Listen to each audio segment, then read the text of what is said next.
to a lot of you. To see so many familiar faces is just gratifying.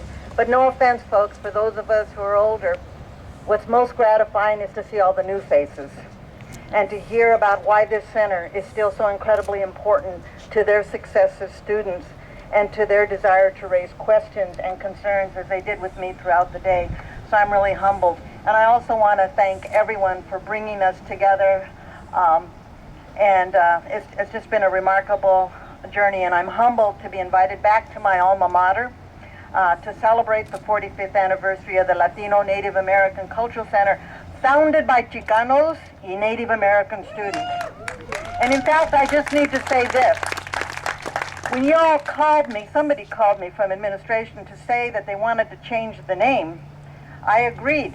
I was really impressed. They wanted my permission.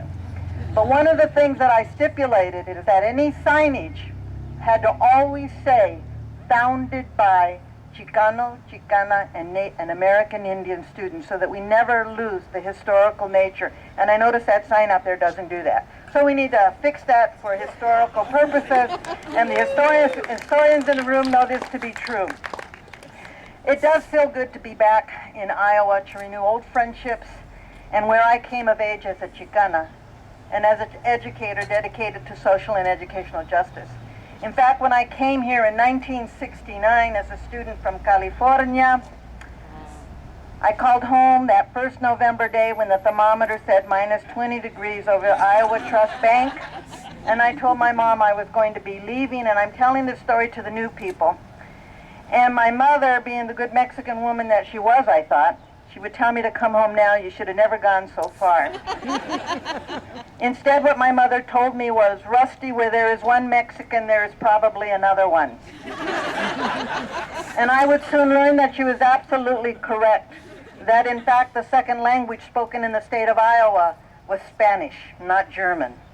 And that Fort Madison, Iowa, the first Mexican-American community established in 1898, Davenport, Iowa, West Liberty, and many of those people are here, Columbus Junction, Sioux City, Council Bluffs. And there were only 42 African-American students here in 1969. There was one Asian American, one American Indian, and me and Tony. I then had to ask myself, if there were so many of us, why were we the only ones at the University of Iowa? And that's what put me on my journey. I've deviated from my remarks. They told me 5 minutes. Okay. So, everything is familiar and comfortable when I come back. And I thank you for bringing me back to share a few remarks as one of the founders of the term that we gave this center, Casa, as we affectionately referred to it in my heyday. We didn't call it a friendship house. That was the Spanish department's name for the house. And please know, we took over the house because we just started meeting there. It was sort of squatters' rights. And we started keeping track of how many times we met in the house, and we took that to the president to say the Spanish department wasn't using the house. And actually the Spanish department faculty, at least 2 of them, joined us in that struggle. But as I was preparing for my remarks, it was hard not to think about the journey, the last 45 years, and where I would be had we not had this center that provided the safe space where my own identity as a Chicana was affirmed time and time again, and where I learned basic administrative skills, helped me being a president, from organizing events, budgeting, writing proposals, to negotiating for the rights of colonized people, indigenous people, and Latinos. All of this helped me to become a president in the end. Consequently, I began thinking about yesterday. I thought about Tony Zavala, Chicano from Chicago, Ruth Pushataniqua, Meskwaki from the Tama settlement, and how the 3 of us came together, because we were lonely, to establish the Chicano Indian American Student Union, and on the front page of the Daily Iowan, it made it sound like there were 3,000 of us here. It's a true story. It was really kind of a remarkable moment. Certainly other Chicanos, Latinos, and Native Americans joined us in this endeavor. We started coming out of the woodwork. But also, I think an important part of history, while the 3 of us came together and while that union provided the foundation for this incredible center, African Americans joined us in this struggle. In fact, I borrowed their proposal. And also gays and lesbians and the Women's Center faculty and staff joined us in our demand for this cultural center, originally established on 115 North Clinton Avenue. And one of the reasons why they relocated us here, somebody told me from administration, I won't say who, is because they were told we were an eyesore. Those were those days. And I thought of 1969 and how the lettuce boycott led by Cesar Chavez reminded me of my responsibility to community, family, and society in general that led to working with Tony and Ruth. I thought of performing with the Teatro Zapatista in the corn and the bean fields of Iowa, Illinois, Nebraska, Minnesota, Wisconsin, for the sole purpose of encouraging Latinos and Native Americans to join us at the University of Iowa. I thought of the many students during the last 45 years who sought refuge and validation at this center and who came to celebrate their identities, who came to study, who came to dance, who came to be their whole selves, who came to propose new organizations, who came to teach our histories and cultures, who came to read poetry, who came to sing, who came to do ceremony, who came to organize, and of course who came for food, who came to speak our own languages and are now the doctors, the teachers, the engineers, the scientists, the social workers, the professor, the business leaders, and more throughout the United States. And we only dreamed about that in 1971. And I thought of this anniversary and how it was here in the beginning of our journey in higher education, and it is here today, and we will be here tomorrow. You know, looking back gave me the opportunity to appreciate how circumstances and events and situations propelled me and other Latino and indigenous people to get involved and work together in making our campuses more reflective of our populations and introduce new ways of knowing and being. That's why you have American Indian Studies. That's why you have, a minor now in Latino Studies. We came together for educational change, and the process succeeded in developing programs like CASA to meet the educational needs of our community, not just this community, but the communities in Tama, the communities throughout the state of New Mexico and the region and country, and to educate others about who we were and what we might bring to our academy. This institution is different today because of our work, and it's benefited all people, not just the very people for which this center was established, because everybody takes those courses now, etc. We now have daycare centers because the Women's Center got involved in that effort, not because the president or administration decided we needed daycare. It was because of our voices that this institution needed to change. Now I'm getting carried away. But we had to become agents of change in order to begin to open doors of educational opportunity for our communities, and the cultural center still stands as a testimony to that fact. And furthermore, for those who are from the community, LNACC is here right now, and I see some Native representation as well. This is also a beacon for the rest of the state that the University of Iowa cares.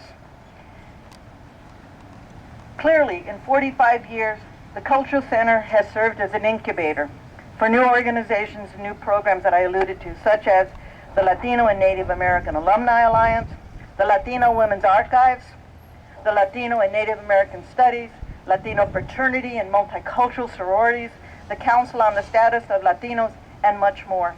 And I understand these have all gone through some different kinds of changes, but that's what an educational institution is all about. And across the country, as many institutions think during these times of economic challenges, have worked to dismantle these kinds of programs, because I get phone calls every day about it, because of money. Fortunately, though, one of our own graduates, Dr. Adele Lozano, who's now a professor at Wisconsin, her dissertation focused on the importance of cultural centers as an important retention strategy and a beacon for the broader community that they are welcomed at the U of I. And so, frankly, I am pleased that my alma mater continues to support the Cultural Center for these and many more reasons. I have always said across the nation that the University of Iowa was one of the early leaders toward understanding the need to seek diversity for purposes of academic excellence. And that is a fact, and I'm not just making that up. While we can take some pride with this fact, we also need to remember that all institutions remain contested spaces, limiting our participation with other people of color as scholars, as students, as teachers, and administrators. And the Cultural Center, along with others, will forever serve to remind the UI and the broader community of the work still to be done to ensure our presence and contributions toward making the University of Iowa stronger. And at the very core of our work, our students. We wouldn't be doing this without you, for whom all of higher education share a responsibility. We have a moral imperative to provide and improve access and enhance the academic success of a diverse student body through academic excellence and the advancement of knowledge. Latino and Native students and all students should be able to realize their full potential as future citizens and leaders of our society by coming and participating at this institution. So I'd like to provide some assistance with this, to that endeavor. As you all, well, maybe you don't know, some of you may not know, I retired from the presidency effective December 31st, 2015. I am now after 30 years of approving sabbaticals for people, I now have a sabbatical that's allowing me to do a lot of interesting things that I'm pretty excited about. And so I'm going to promise I'm going to be around here to celebrate the 50th one. I don't know about the 90th one, but I will be here for the 50th one. But I'm already beginning to work with the University of Iowa Foundation, the Alumni Center, to set up, explore some funding opportunities for the Cultural Center through our alumni, who are all about, you know, I'm not that much older than some of our oldest graduates. I was also a student when we were all doing this work together, so that this legacy can continue, so that we can do this in exciting ways. And also, at the same time, working on the archives, which is so important to the Latino and Indigenous people in terms of our history and our participation in the state of Iowa, which still isn't often always appreciated. There's an incredible archive there. That Karen Mason is here, and you can talk to her about it, but we're looking at some funding opportunities there so that we can do the full-time work. But I can tell you right now, like when we established this center, we cannot do it alone. I will be calling upon my friends, my alumni, my colleagues, etc., to help these endeavors, because I think that is what the future is all about. I can sit here and talk about the glory days of yesterday and the protests and all that. By the way, I don't care to relive those days. They were exciting days in many ways, but there are ways that we can do this to continue to change this institution for the betterment of all. And so I just want to thank you once again for everything, for providing me with this incredible honor. And I look forward to greeting each and every one of you. You all give me great hope. You have renewed my spirit. And so let me just tell you what Sandy Boyd told me. He was president when he hired me to work at the university as an assistant dean. I said, Sandy, I asked him, I said, Sandy, why did you hire me after I created so much grief for you as a student? He said, Rusty, I hired you because I wanted you on my side. And that's the way I feel right now. We're all in this together, so we'll work together. So thank you very much. And to the students, I say thank you so much for continuing this legacy. Thank you.